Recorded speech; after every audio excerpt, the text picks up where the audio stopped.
The Three Languages.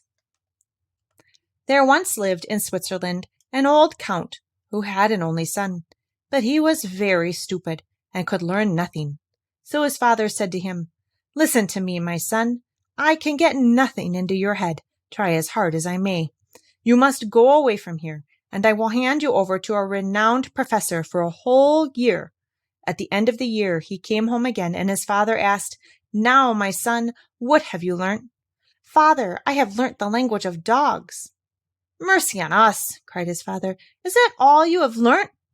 I will send you away again to another professor in a different town." The youth was taken there, and remained with this professor also for another year. When he came back, his father asked him again, "My son, what have you learnt?" He answered, "I have learnt bird language." Then the father flew into a rage and said, "Oh, you hopeless creature! Have you been spending all this precious time and learnt nothing?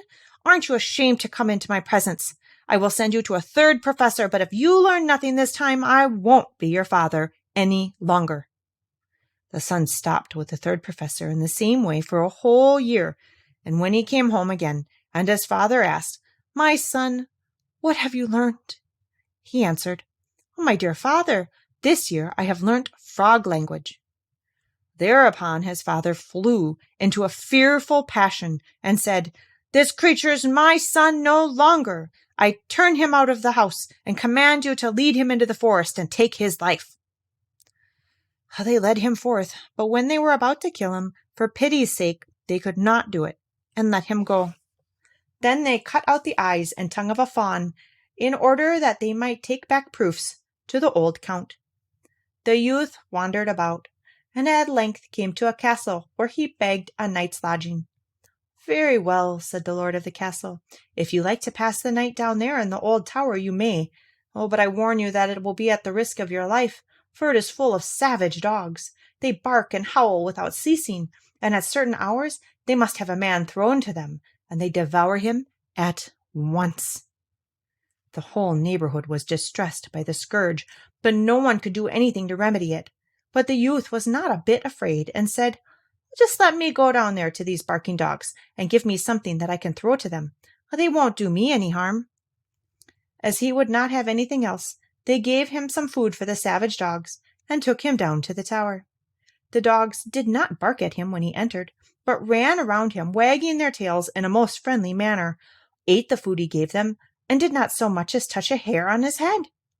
The next morning, to the surprise of everyone, he made his appearance again, and said to the lord of the castle, "Oh, the dogs have revealed to me in their own language that they live there and bring mischief to the country. They are enchanted and obliged to guard a great treasure which is hidden under the tower, and will get no rest till it has been dug up. And how that has to be done, I have also learnt from them." Every one who heard this was delighted, and the lord of the castle said he would adopt him as a son if he could accomplish the task successfully. He went down to the tower again, and as he knew how to set to work, he accomplished this task, and brought out a chest full of gold.